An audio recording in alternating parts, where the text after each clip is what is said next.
안녕하세요. 저는 이번 가을에 결혼식을 앞두고 있었던 30대 직장인 여성입니다. 저는 부모님의 이혼으로 어린 시절부터 고모 집에 얹혀 살았습니다. 다른 남자와 눈이 맞은 어머니가 저를 두고 집을 나가셨다고 들었어요. 그 이후로 한 번도 어머니와 연락이 된 적은 없었기 때문에 그 말이 사실인지는 모르겠어요. 늘 고모는 기억나지 않는 어머니를 욕하기 바빴고 저희 아버지도 자상하신 분은 아니었거든요. 하지만 적어도 어머니를 만난 적은 없으니 그저 고모의 말을 믿으며 자랐습니다. 힘들게 고등학교까지 졸업한 뒤 서울로 올라와 지금은 평범한 직장인이 되었습니다. 그리고 남자친구와도 직장 상사의 소개로 만나게 되었습니다. 자영업을 하는 부모님과 누나 한 명이 있다는 그는 저와 마찬가지로 평범한 회사원이었습니다. 과묵하지만 성실한 그는 저에게 먼저 적극적으로 다가왔어요. 하지만 이전에도 제 어두운 가정사로 인해 사랑하는 사람과 헤어졌던 경험이 있었기에 바로 연애를 시작하지는 못했어요. 몇 번의 만남 이후 고민 끝에 저도 제 가정사를 남자친구에게 털어놓았습니다. 제 걱정과는 달리 남자친구는 제 가정사는 제 잘못이 아니니까 상관없다고 말하면서 크게 신경 쓰지 않는다고 하더라고요. 그 말에 얼마나 큰 위로를 받았는지 모릅니다. 그리고 그런 그와 언젠가 가정을 꾸리고 싶다는 생각을 하게 되었고요. 그 후 1년 정도 지났을 무렵 남자친구가 저에게 결혼하자고 청혼을 해왔고 저도 정말 기쁜 마음으로 그러자 했어요. 처음 남자친구의 부모님을 만난 날 정말 많이 긴장을 했습니다. 남자친구가 미리 저에 대해서 어느 정도 이야기를 해두어서 그런지 어렵고 불편한 질문은 오가지 않았습니다. 그리고 이후로도 몇 번 예비 시부모님과 만나며 사이가 좀 더 가까워졌고 결혼 날짜도 잡게 되었습니다. 하지만 불편한 상황도 종종 있었습니다. 제가 이직을 하면서 근무 환경이 많이 바뀌게 되었거든요. 회의도 더 많아지고 야근도 늘었어요. 덕분에 3주 만에 남자친구와 데이트를 할 수 있던 날이었어요. 모처럼 남자친구와 근사한 곳에서 식사를 하려고 이동하고 있었는데 예비 시부모님께 전화가 걸려왔고 같이 밥을 먹자고 하시더군요. 남자친구가 오늘은 이미 정해둔 일정이 있어서 안 된다고 말했지만 계속 오라고 설득하시는 예비 시부모님의 모습에 결국 화과자를 사서 집으로 갔습니다. 집에 도착하자 예비 시부모님과 신우는 잘 왔다고 하면서도 저에게 네가 오기 싫어서 네 남자친구 앞세워서 안 온다고 한 거냐? 라고 물어보시더라고요. 제가 그럴 리가요. 아니에요 하면서 손사래를 쳤지만 시모는 믿지 않는 눈치였어요. 그러면서 저에게 생사를 오가는 일 아닌 이상 부모가 찾으면 내하고 오라고 하시더군요. 그러면서 며느리들 네가 잘해야지 집안 분위기가 달라진다고 한마디 하시더라고요. 생각지 못한 말씀에 놀라 있는데 다행히 남자친구가 왜 그걸 저한테 말하냐고 반박해서 대수롭지 않게 여기고 넘겼어요. 그리고 한 번은 남자친구네 가족 모두가 일이 있어서 예비 시모 혼자 가게를 봐야 하는 상황이었어요. 제가 그 말을 듣고 어떡하냐 많이 힘드시겠다 이렇게 얘기를 했어요. 그러자 남자친구가 그럼 제가 하루 회사 쉬고 가서 도와드리면 안 되냐는 거예요. 저는 당연히 농담이라고 생각하고 한 귀로 듣고 흘려넘기려는데 남자친구가 자꾸 갈 거냐고 되묻는 거예요. 그제서야 농담이 아니라는 걸 알았죠. 그래서 제가 진심이냐고 물었더니 남자친구가 가서 도와드리고 점수 좀 따라는 거예요. 제가 황당해서 회사 일까지 내가 빠져가면서 가게에 나가야 되는 이유도 모르겠고 내가 왜 점수를 따야 되냐고 물었어요. 그러자 저더러 별것도 아닌데 날 세운다고 매정하다고 뭐라 하더라고요. 일을 더 크게 만들기 싫어서 어쨌든 그렇게는 못한다고 자르긴 했는데 기분이 계속해서 언짢더라고요. 결혼 전에도 이러면 결혼 후에는 얼마나 뭘 부탁하려고 그러나 싶기도 하고 걱정이 됐어요. 게다가 저를 힘들게 한 또 다른 이유는 시모가 그렇게 남 흉을 본다는 거예요. 친지분들 흉도 보고 이웃들 흉도 보고 모든 사람을 깝니다. 문제는 그걸 자꾸 저랑 이야기하고 싶어 하세요. 제가 회사에 있다고 아무리 말씀드려도 수시로 전화를 하시는데 대부분 내용은 옆집 여자가 나한테 뭐라고 했다. 혹은 문득 생각난 건데 옛날에 내가 이렇게 억울한 일이 있었다. 뭐 대부분이 이런 식의 별 볼 일 없는 내용이거든요. 그래서 언젠가부터는 솔직히 제가 일부러 몇 번 전화를 안 받은 적도 있었고요. 그런데 이 이야기를 시모가 남자친구에게 한 모양이더라고요. 제가 시모한테 전화도 자주 안 하고 잘 받지도 않는다고요. 남자친구가 저에게 자기랑 누나는 성격이 살갑지가 못해서 어머니한테 달라붙어 다니지 못한다고. 그걸 제가 해줬으면 좋겠다고 하더라고요. 제가 밥 먹을 시간도 없을 만큼 회사 일이 바쁜데 그렇게 어머님 하소연 들어드릴 시간 없다고 딱 잘랐어요. 그러자 남자친구는 하루에 5분 일주일에 3-4번만 해주면 되는 건데 왜 해보지도 않고 안 된다고 하냐고 서운하다 하더라고요. 제가 남자친구에게 자기도 못하는 걸 나더러 대신 하라고 하는 건 불공평하다고 하니 저더러 며느리가 되면 딸이나 마찬가지인데 뭘 그렇게 따지냐고 화까지 내더라고요. 그러다 제가 결정적으로 파혼을 결심하게 된 계기가 있습니다. 그건 바로 돈 1,000만 원 때문이었습니다. 이직 한 회사에서 아이디어 공모전이 있었어요. 사내 행사답지 않게 큰돈이 상금으로 걸려 있어서 며칠 밤을 새며 열심히 준비했는데 다행히 결과가 좋아 1등을 차지할 수 있었습니다. 휴가 3일과 상금 1,000만 원이 포상으로 주어졌고요. 처음에는 여행을 갈까 생각도 했지만 역시 결혼할 때 보태는 게 좋겠더라고요. 남자친구도 모아둔 돈이 많지 않았고 저 또한 여유 있는 상황은 아니었으니까요. 남자친구에게 이 소식을 알리니 남자친구도 무척 기뻐했습니다. 남자친구가 그 돈을 어떻게 쓸 거냐고 하길래 당연히 우리 결혼 자금으로 써야지라고 했어요. 그랬더니 남자친구가 기뻐하면서 그럼 그 돈으로 예비 시모랑 신우에게 작은 선물 하나씩 하면 어떻겠냐고 묻더라고요.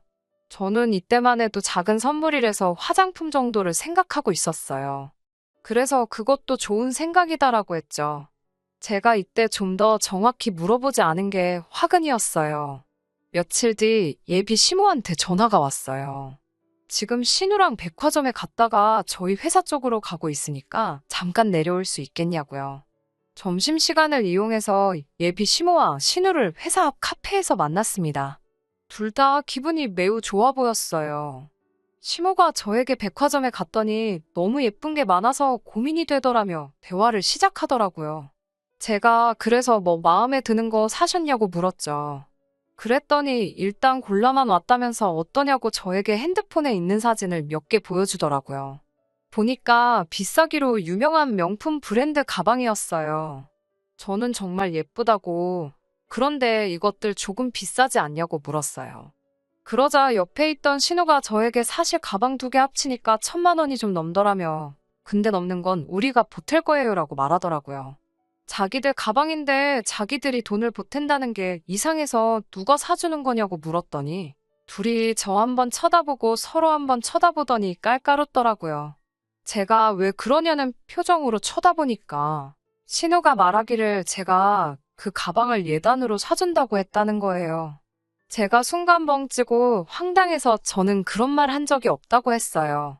그랬더니 시무랑 신우가 어이없다는 식으로 저를 쳐다보더라고요. 저도 같은 표정이었을 거예요. 어색한 정적이 흐르고 갑자기 시모가 어디론가 전화를 걸었어요. 그러더니 저를 바꿔주더라고요. 보니까 남자친구였어요. 남자친구가 무슨 일 있냐고 저에게 묻길래 시모랑 신우가 내가 가방을 사준다고 했다는데 이게 무슨 말이냐고 반문했어요. 그러자 남자친구는 이따 나중에 이야기하자면서 전화를 끊어버렸어요. 제가 시모와 신우에게 정말 남자친구가 그렇게 말했냐고 물으니 그럼 자기네가 없는 말 하겠냐며 예민하게 받아들이더라고요. 그러더니 저에게 하는 말이 근데 이러나 저러나 지금 사줄 건지 말 건지 말하면 되지 않는 것 아니냐라고 신우가 물었습니다. 저는 죄송하지만 지금 여유가 없어서 그건 좀 힘들 것 같다고 했고요. 그러자 신우와 시모가 기분이 상했는지 알았다며 자리에서 일어나 뒤도 안 돌아보고 가더라고요.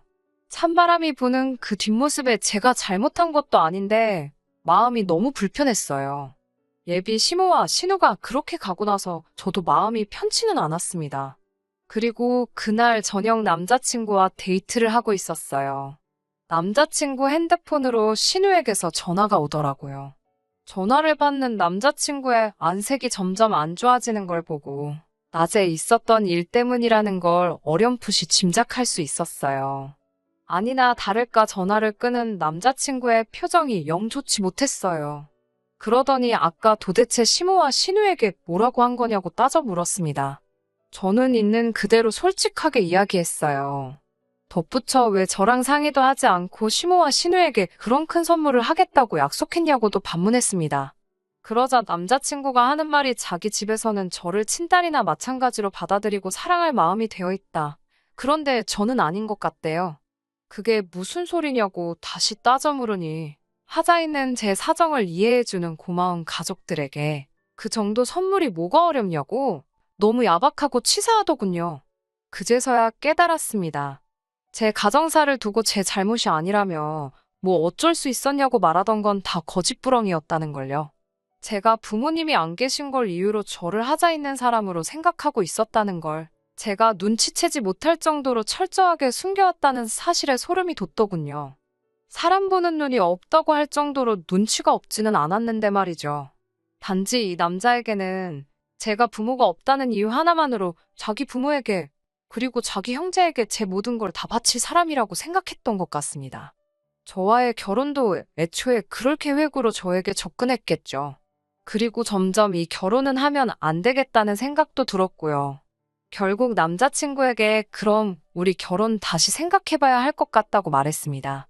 남자친구는 그깟 1,000만 원 때문에 헤어지자고 하는 거냐며 저더러 다시 봤다고 실망이라고 하더라고요. 마지막 기회를 줘보고 싶은 생각 또한 없었지만 남자친구에게 한번 떠보듯이 물어봤어요.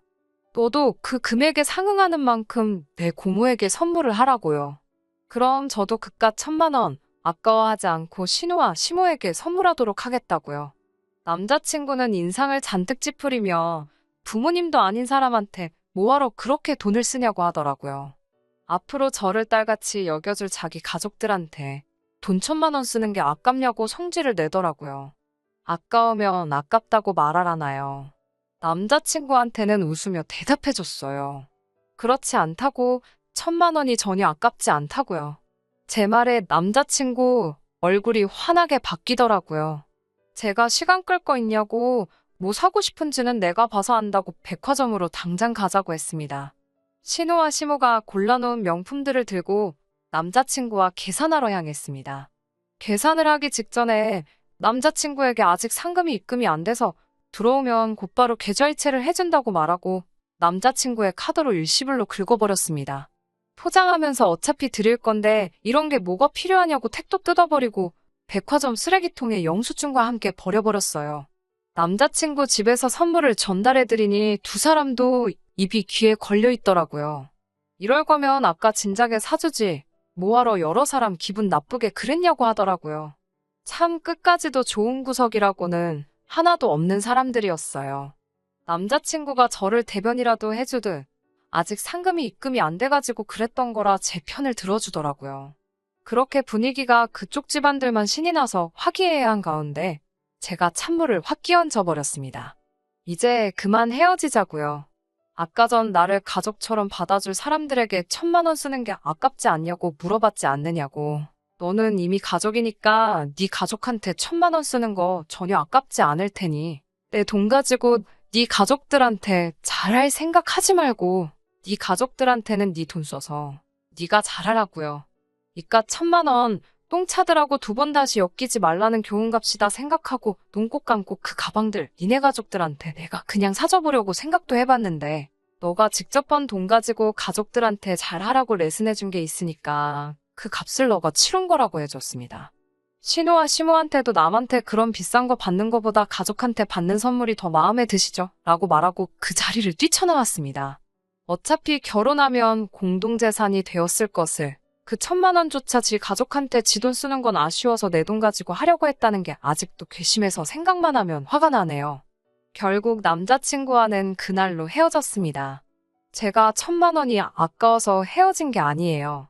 남의 개인사를 가지고 약점이라고 생각하고 저를 휘두르려 하는 모습과 네 돈 내 돈 따지면서도 내 돈은 자기 가족한테 다 써야 하는 심보를 가진 사람하고는 가정을 이루어봤자라는 생각밖에 들지 않아요. 그래도 한때 결혼까지 약속했던 사이이다 보니 핸드폰에 저장된 번호로 사진으로나마 그 집 구석 소식을 볼 때가 있어요. 신우의 SNS에 들어가 보면 그 가방을 들고 찍은 사진이 하나도 없었어요.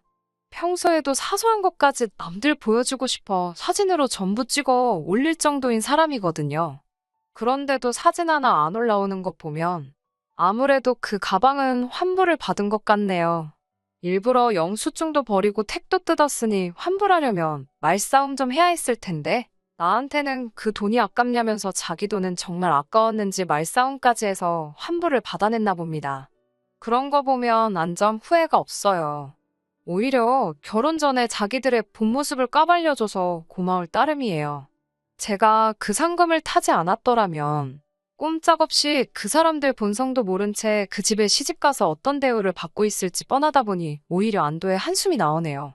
이 1,000만 원만큼은 제가 정말 필요한 곳에 저를 위해 쓰도록 해야겠습니다. 제가 준비한 사연은 여기까지입니다.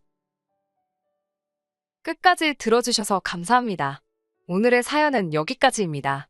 구독과 좋아요, 알람 설정 부탁드리고 더 좋은 사연으로 다시 찾아뵙겠습니다. 감사합니다.